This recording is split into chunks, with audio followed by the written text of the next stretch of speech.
vous souhaitons la bienvenue sur les plateaux du Devenir infirmier. Ces plateaux ont pour objectif de mettre en valeur les pratiques infirmières et les spécialités du GHU APHP Nord Université Paris-Cité. Aujourd'hui, nous abordons la thématique de la santé mentale. L'Organisation mondiale de la santé, en fait, précise qu'une personne sur 4 sera touchée au cours de sa vie par un trouble ou des troubles psychiques, qui sont des causes principales de morbidité et de mortalité, avec des répercussions sur la vie personnelle et sociale des personnes concernées ainsi que leur entourage. Et au regard de ces enjeux, l'HAS s'est engagée depuis 2013 dans l'élaboration d'un programme pluriannuel dans le champ de la psychiatrie et de la santé mentale. Alors, dans ce plan, aujourd'hui 2018-2023, on peut retrouver par exemple des thématiques comme les droits et la sécurité en psychiatrie, les troubles mentaux sévères persistants, le handicap physique, la pédopsychiatrie et l'annonce du diagnostic en psychiatrie. Pour parler de ces thématiques, nous sommes accompagnés par des équipes du GHU, notamment de l'hôpital Bichat et de l'hôpital Robert Debré, qui est un hôpital pédiatrique. Et donc nous sommes entourés aujourd'hui de Laura De Almeida, Lucie Porté et Céline Lapierre, et je suis accompagnée également de Corinne Barré pour animer cette thématique. Alors mesdames, je vais vous demander de vous présenter, nous dire qui vous êtes et d'où vous venez, quelles sont les spécialités de vos différents secteurs. Qui a envie de commencer? Je veux bien. Céline? Moi, je m'appelle Céline et je suis infirmière en addictologie psychiatrie à l'hôpital Bichat dans le service du professeur Lejoyeux. J'exerce depuis 3 ans dans ce service-là. Au préalable, j'avais un parcours d'aide-soignante, ensuite d'infirmière. Et suite à ça, j'ai fait infirmière en gériatrie aiguë. Et suite à ça, j'ai pris un poste en addictologie psychiatrie parce que j'avais fait un stage à Fernand-Vidal. Et c'était de l'addictologie qui... J'étais intéressée, j'étais plutôt curieuse. Et en fait, ça me plaît énormément parce qu'en fait, il y a toute une panel d'addictions, de prise en charge des troubles d'usage de l'alcool, de toutes les addictions qui sont des substances maintenant nouvelles et avec plein de nouvelles substances. Donc c'est toujours des nouvelles connaissances remises à jour et avec tous les sevrages et sur le plan somatique, tout ce qui en découle des addictions. Et puis il y a le versant psychiatrie avec tous les troubles derrière l'usage des addictions qui en découlent. Et c'est un service très humain et riche sur le plan humain. On apprend énormément et la parole est un soi tout à part entière dans ce service-là. D'accord. Et Lucie, Laura, également, quelles sont les spécificités de vos secteurs en pédiatrie, en pédopsychiatrie pour le coup? Du coup, donc moi c'est Lucie, je suis puéricultrice dans le service de pédopsychiatrie depuis 2018. Dans mon parcours, je n'ai travaillé exclusivement qu'en pédiatrie depuis 2008, date de mon diplôme. Et du coup, moi je suis arrivée sur le pôle de pédopsychiatrie après avoir fait que du soin somatique, après avoir fait une longue période en neuropédiatrie. Et pour élargir mon champ de compétences et travailler plutôt dans le domaine médico-social, j'avais envie de découvrir la pédopsychiatrie. C'est comme ça que je suis arrivée sur le pôle de pédopsychiatrie. Et moi, du coup, je suis, donc je m'appelle Laura, et du coup, je suis sur le service de pédopsychiatrie depuis 6 ans. Je suis diplômée depuis 7, donc c'est quasiment mon premier poste. J'ai travaillé 6 mois avant en chirurgie à l'hôpital Beaujon. Et du coup, j'ai tout de suite, je me suis tournée vers la psychiatrie et plus particulièrement la pédopsychiatrie parce que j'avais fait un stage avec des enfants et que la pédopsychiatrie me correspondait plus. Et du coup, je suis sur le pôle depuis 6 ans et du coup, je suis sur plusieurs, avec Lucie, on est sur plusieurs unités. La pédopsychiatrie à Robert Debré, elle est composée d'unités d'hospitalisation fermées, temps plein, avec des HDJ, troubles du langage et troubles spécifiques d'apprentissage, et des hôpitaux de jour aussi au niveau du diagnostic, du TSA, donc du trouble du spectre de l'autisme, avec aussi des dépistages précoces. On a aussi de la dictologie et on a une consultation d'orientation psychiatrique qui fonctionne avec le SAU et l'héliporte. On a aussi une activité de liaison sur l'hôpital, effectuée par les médecins. Donc c'est un pôle qui est quand même assez varié et moi c'est ça qui m'a tout de suite intéressée quand on m'a proposé le poste. Alors on voit déjà avec vos premières présentations, il y a une orientation relation, une orientation variété dans les soins, une approche différente. Vous distinguez déjà la prise en soins somatique et relationnelle. Comment vous percevriez en fait les soins en santé mentale? Quel est votre domaine d'activité? Comment vous travaillez? Alors nous, on travaille ensemble. On ne travaille pas sur les mêmes secteurs toutes les deux, mais on travaille dans le même pôle de diagnostic. Donc moi je dirais qu'on travaille beaucoup avec, c'est vraiment très pluridisciplinaire et du coup il y a un attrait sur le fait de pouvoir parler avec un orthophoniste, avec une psychologue, c'est le fait de pouvoir vraiment travailler en équipe qui est sympa. Et il y a aussi le côté prise en charge de l'aigu et diagnostic qui est attrayant. Alors sur la pluridisciplinarité, on va dire ça, que ce soit chez l'enfant ou chez l'adulte, du coup chacune, est-ce que vous pourriez nous dire un petit peu plus justement sur cette thématique, avec qui vous travaillez au quotidien, vos liens, est-ce que selon vous ça apporte aussi à la discipline, tous ces échanges? Du coup, pour répondre à votre question, Oui. pour ma part, moi je travaille donc comme Laura sur des unités de diagnostic. Oui. Et donc du coup là on s'inscrit vraiment dans une dynamique donc, interdisciplinaire avec, on est la seule représentante de notre corps de métier quand on prend en soin le groupe d'enfants sur la semaine. Et donc du coup on a vraiment un rôle pivot entre les intervenants qui évaluent l'enfant durant la semaine, que ce soit l'orthophoniste, la psychomotricienne, les intervenants scolaires également, les enseignants spécialisés, psychologues, éducatrice spécialisée. Et donc nous on fait vraiment le lien entre la famille qui est vraiment les premiers interlocuteurs et qui connaissent bien leur enfant et le reste de l'équipe, et du coup on a un rôle de coordination également au cours de la semaine, et notre regard d'infirmière est vraiment autant important que le reste de l'équipe, c'est-à-dire que vraiment on a un rôle vraiment central qui permet vraiment de pouvoir, vu qu'en plus on est là toute la semaine, c'est vrai que c'est des équipes des fois où il y a des demi-temps, etc. Nous on est là tout le temps, donc c'est vrai qu'on a ce regard-là sur 10 jours, on participe vraiment au diagnostic, en fait, à la clinique de l'enfant. C'est quelque chose qu'on retrouve sur les unités diagnostiques, mais aussi sur les unités de temps plein, avec vraiment les médecins nous posent des questions, on a une vraie relation privilégiée avec les équipes parce qu'on est là tout le temps. Donc on a un regard aussi assez différent. Et ce qui est bien, je trouve, c'est qu'on a vraiment une parole et qu'on nous fait confiance, et on a au fil des années développé, je trouve, un regard clinique.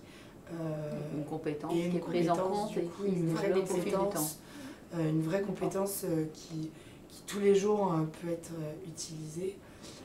Moi je travaille sur aussi la consultation d'orientation au niveau des urgences, et c'est vrai que c'est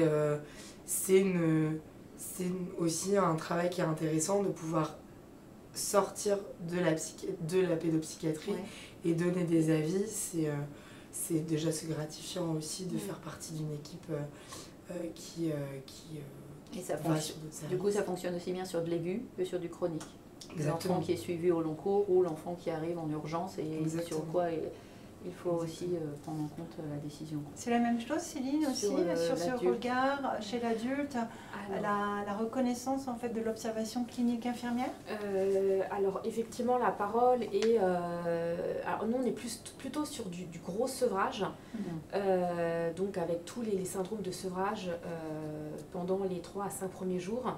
Et c'est vrai que la parole de l'infirmière et aussi du ressenti avec les troubles psychiatriques derrière, les troubles d'usage de l'alcool, sont pris en compte par les médecins. Et c'est vrai, on travaille beaucoup avec les psychologues et aussi avec les activités thérapeutiques qui sont mises en place, les activités, les groupes de parole.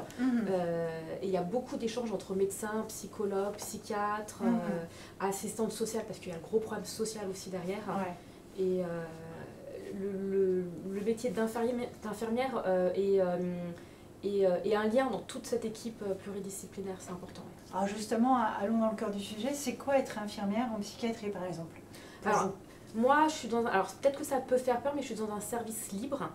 Donc en fait, c'est sur la base du volontariat. C'est-à-dire que tant que le patient n'est pas OK sur son sevrage et il ne veut pas se soigner, on ne le fera pas hospitaliser. Parce que c'est vraiment important pour ce sevrage. Du coup, il y a une alliance thérapeutique qui se met avec le patient et l'équipe soignante. Et c'est vraiment un accompagnement entre le soignant et le soigné. Et c'est un travail tous les deux jusqu'à la fin de l'hospitalisation et après les post-cures derrière. Vous parliez tout à l'heure, tout en début, avant qu'on commence, d'alliance thérapeutique. Ouais. Elle est importante, cette alliance thérapeutique? C'est la base. C'est vraiment la base vraiment du soin. C'est très important, la relation de confiance, la parole, l'écoute, l'authenticité dans la parole des patients et puis qu'on puisse avancer ensemble dans le soin. Alors comment on peut compléter cette vision? C'est quoi exercer finalement en psychiatrie, en pédopsychiatrie? Dites-nous avec des exemples concrets ce que vous faites au quotidien pour rassurer en fait les personnes qui auraient envie de passer le pas de travailler en santé mentale ou les futurs étudiants qui se posent des questions, soit pour un stage ou soit pour une envie de projet professionnel derrière. Qu'est-ce que vous faites? Juste pour compléter, nous on a en plus de Céline, on a les parents, on a l'alliance avec les parents. En plus de l'alliance avec l'enfant, en fait on a vraiment, on doit être dans l'alliance avec les parents et des fois ça peut être quelque chose de compliqué. Donc du coup, c'est vrai qu'on arrive il faut qu'on le prenne en compte. Et du coup, c'est juste une des petites différences, je pense, entre l'adulte et l'enfant, c'est qu'on n'a pas les mêmes... Après, si je peux rebondir, c'est vrai que nous, on a aussi parfois des histoires de famille très compliquées et on met en place, surtout le psychiatre, des entretiens familiaux avec donc, des adultes et des parents ou des enfants ensemble parce que c'est toute l'unicité de la famille qui est impactée par ces maladies-là. Oui, c'est plus dans le côté où, en fait, vu que ce sont des mineurs, c'est les parents aussi qui prennent cette décision en fait, de les hospitaliser ou non. Et donc des fois, c'est compliqué parce qu'on travaille sur des secteurs qui sont fermés. Donc c'est quand on est en pédiatrie, que s'il y a une hospitalisation avant dans des services de pédiatrie où les parents peuvent dormir, nous, ça nous arrive d'avoir des parents qui, une fois arrivés devant la porte du service, disent non, c'est pas possible parce qu'en fait, les coups de téléphone sont réglementés, les visites sont réglementées. Donc voilà, ça peut être une prise en charge qui est un peu plus différente. Et là, nous, notre rôle d'infirmière, c'est aussi de rassurer les parents, d'être cette personne référente qui peut, vous pouvez appeler, les rassurer, etc. Et comment vous présenteriez l'alliance ou comment on peut conjuguer le somatique quand vous avez des enfants ou des adultes qui sont aussi avec des pathologies par ailleurs et la santé mentale, la prise en charge? Comment vous agencez ça dans le quotidien? On a des actes qui sont qui sont sur prescription, qui sont médicaux. Ça, c'est un peu comme un service classique, voilà. Après, on a... Est-ce que la prise en charge en santé mentale majore ou quelquefois on s'adapte pour justement tout ce qui est somatique sur les soins, avec l'accord du patient, enfin voilà, son adhésion derrière? L'adhésion du patient, on la recherchera toujours, c'est pas parce qu'on est en santé mentale. D'accord, Ça voilà, l'importance. c'est obligatoire. Il y a en plus des droits, donc ça, il y a pas de... on cherchera toujours le consentement du patient. Il n'y a aucun acte en santé mentale qui est fait chez nous, en tous les cas, sans l'accord des parents. Donc les parents sont tout le temps mis au courant, et s'ils ne sont pas d'accord, il n'y a pas de thérapeutique qui sont données, il n'y a pas de... sauf cas d'urgence, d'urgence et de mise en danger de l'enfant ou qui représente un danger aussi pour nous en tant que soignants, mais il y a toujours le parent est toujours au courant. Donc de toute manière, toute prescription, nous on la met en place, mais avec l'accord des parents. Et ensuite, nous à la différence, par exemple, on ne prend pas, on s'occupe de tous les enfants. On n'a pas, comme dans les services classiques, de la chambre A à la chambre... D'accord. Vous n'êtes pas sectorisé? Non, on s'occupe de tout le monde s'occupe de tout le monde. Exactement. D'accord, sur l'intervention. Voilà. Ensuite, qu'est-ce que vous allez dire d'autre? Non, moi je pourrais revenir sur toute la partie diagnostique qui représente essentiellement mon activité, où là l'alliance thérapeutique avec les parents est essentielle parce qu'ils traversent une période difficile. Ils viennent pour une semaine ou 2 semaines, c'est un peu le marathon, on va leur changer leur dynamique familiale, ils vont repartir avec un diagnostic et c'est pas toujours facile pour eux, et donc on a ce rôle d'être le fil rouge et de les accompagner petit à petit vers cette annonce diagnostique qui se fait généralement à l'issue de l'hospitalisation. Et donc là aussi, l'alliance est primordiale pour permettre qu'après... parce qu'une fois qu'ils s'en vont, ils ne sont pas lâchés dans la nature, ils sont revus mais à distance, et donc c'est pas toujours facile. Donc on a vraiment 1 semaine, voire 2 semaines pour construire un projet à court, moyen, long terme, solide, et permettre à l'enfant... quelque chose qui tienne la route et que dans le temps... Après, sur une journée un peu classique, on va dire, et sur qu'est-ce qu'on fait en pédopsychiatrie, nous on a quand même des soins, on a une unité de troubles du comportement alimentaire, anorexie prépubère, donc on a des sondes nasogastriques, on a des surveillances du coup de scope. On a des prises de sang, des électrocardiogrammes, l'administration des thérapeutiques. Nous, on a aussi tout ce qui est, d'un point de vue après, observation clinique. Ça, c'est une grande part de notre activité. Donc on joue avec les enfants, on fait tout ce qui est jeux de société, etc. Mais au décours des jeux de société, on en apprend aussi beaucoup. C'est de ça après qu'on discute avec les médecins. Si les médecins, au niveau clinique, si sur des suspicions de schizophrénie à début précoce, s'il y a des attitudes d'écoute, s'il n'y en a pas. En fait, c'est tout au long de la journée que nous, on va pouvoir observer ça et derrière, en référer au médecin et pour adapter les thérapeutiques et les prises en charge. Donc, en effet, on a une grosse part de loisirs avec les enfants aussi et d'entretien aussi infirmier qu'on peut mener toute la journée. Vous voulez rebondir l'une et l'autre sur cet aspect-là? Alors nous, c'est plus de l'hospitalisation conventionnelle. Donc on a quand même un peu le cadre du passage de l'infirmier tous les matins avec l'administration des thérapeutiques, la prise de tout médicament correctement, tous les effets secondaires, les prises de sang d'entrée. On fait aussi tout ce qui est surveillance de lithium, parce qu'on met toujours en place beaucoup de lithium pour les troubles bipolaires aussi. Donc il y a tout cet aspect un peu soins techniques qu'on fait, et puis après tous les entretiens infirmiers que l'on fait avec les patients, et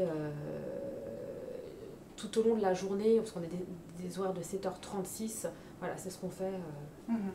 Alors je voulais revenir un peu sur ces aspects entretien où vous le dites, où vous repérez un certain nombre d'éléments. C'est facile ou pas de mener un entretien thérapeutique? Ça prend. Ça s'apprend. Ouais, ça s'apprend.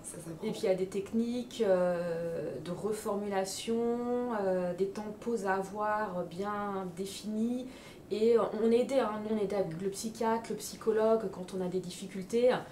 Et il y a des formations qui sont faites tout le long de l'année aussi pour être formé quand même. Nous, dans notre service, quand on a une prise en poste, on a à peu près un mois on est doublé en fait. De temps d'intégration. Exactement, intégration, j'avais pas le mot. Mais donc du coup, en effet, pendant cette période-là d'intégration, ça nous permet aussi d'être avec quelqu'un qui sait mener des entretiens. Et donc du coup, ça permet d'avoir ces billes-là et de voir comment ça se passe, de voir comment on peut reformuler, comment se passe un entretien. Ce qui est intéressant aussi, c'est on peut aussi être présent pendant les entretiens médicaux si la famille est d'accord. Et du coup, ça permet aussi de voir comment un entretien médical se passe, les questions, comment se passent aussi les annonces diagnostiques. Ça, on peut être présente aussi. Si on a été présente pendant l'hospitalisation de l'enfant, que ce soit en temps plein ou en HDG, on peut être présente pendant l'annonce du diagnostic.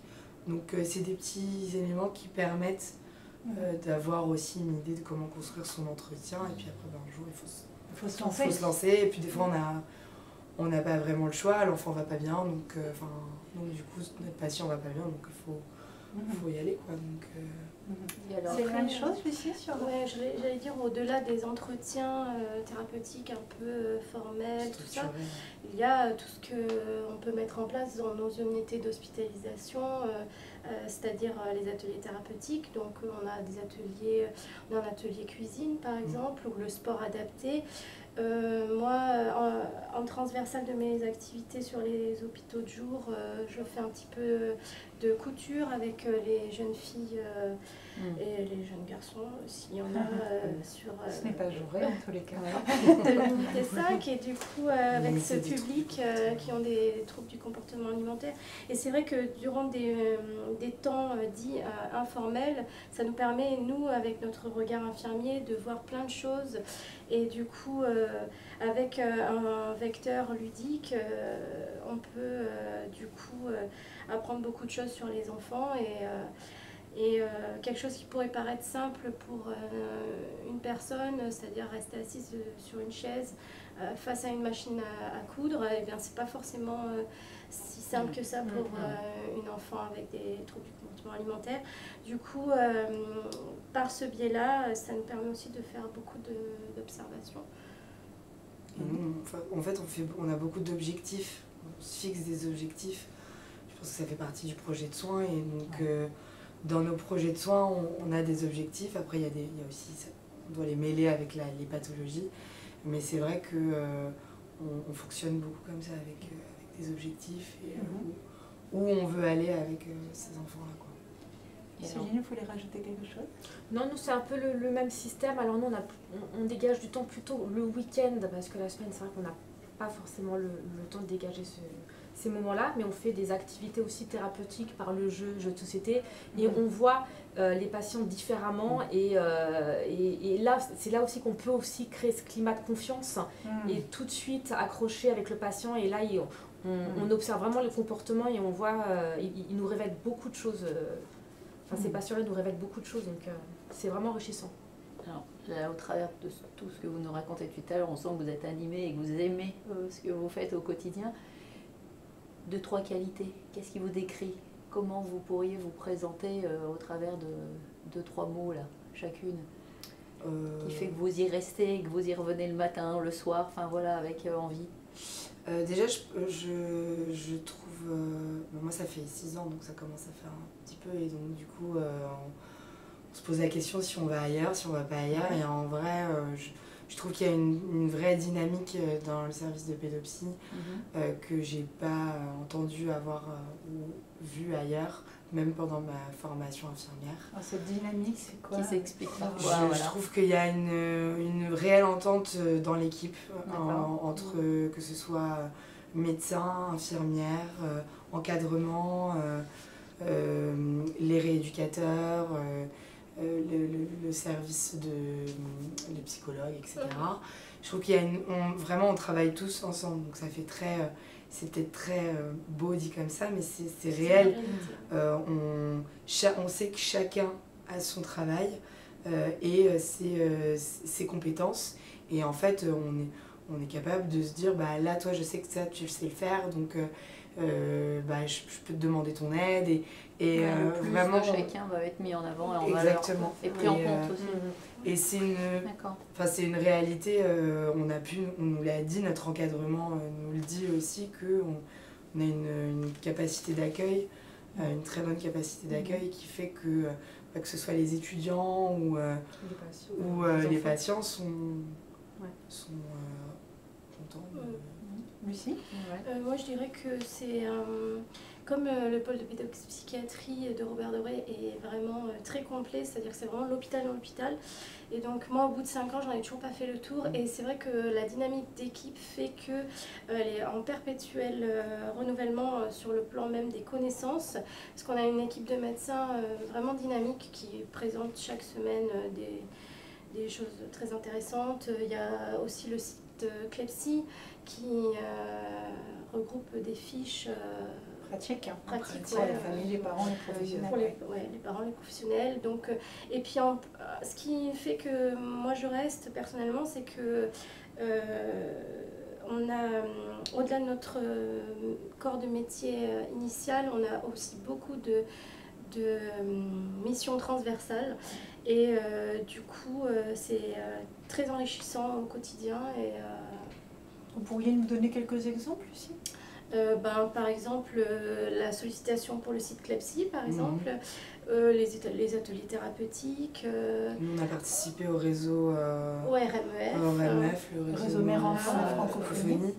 Donc on a pu présenter ce qu'on fait sur les unités diagnostiques du trouble du spectre de l'autisme. On a pu écouter des conférences avec des gens qui venaient du Maroc, du Québec. Donc ça, c'est quand même enrichissant. L'encadrement a pu nous libérer du temps pour le faire. Donc c'est vrai qu'il y a une réelle... je trouve qu'il y a une réelle recherche d'enrichissement professionnel dans le service de pédopsie, avec une volonté toujours de recherche et d'implication. Et en vrai, on peut être, nous, intégrés dans la recherche vraiment thérapeutique. On nous explique ce qui Vous avez une ouverture sur l'extérieur et dont vous tirez profit sur le bénéfice qui peut être mis sur le patient. Céline, qu'est-ce qui vous motive dans cet exercice? Alors, moi, alors déjà, effectivement, c'est un service dans lequel on se sent à l'aise, aussi bien avec les médecins, les psychologues, nos collègues infirmiers. C'est vraiment, on forme, entre guillemets, une petite famille, ce qu'on ne retrouve pas forcément dans d'autres services. Et c'est ça qui nous fait rester, parce qu'on s'entraide régulièrement. Et puis avant tout le patient qui nous réellement nous apprend énormément. C'est ça qui nous enrichit quotidiennement en fait. Ok. Et alors donc on va partir sur la conclusion. On va vous demander de nous dire un petit peu quels conseils vous pourriez donner à des étudiants qui seraient encore à réfléchir ou qui n'oseraient pas franchir le pas pour aller vers la santé mentale en stage. Je pense qu'on en entend beaucoup parler, on ne sait pas trop, il y a des fausses croyances. Et en fait, je pense que si on est curieux et que dans son parcours de stage, on a envie de faire des choses un peu différentes, et pourquoi pas venir en stage. Et il n'y a pas de... C'est quand même assez connu que les services de psy sont quand même plutôt accueillants et à l'écoute des étudiants. Donc voilà, vous pouvez venir en stage chez nous. Lucie. Bon, Céline. c'est identique Voilà. à Laura. Hein, c'est D'accord. voilà. C'est vraiment un service psychiatrie vraiment où on est accueillant et surtout on prend le temps. On prend le temps de faire des choses avec le patient, de mener des entretiens pour vraiment avoir un soin de qualité. Et c'est ce qui, voilà, c'est notre cœur de notre métier. Donc, D'accord. Donc voilà, donc nous espérons que ces échanges vous auront donné envie d'en connaître un peu plus sur la spécialité.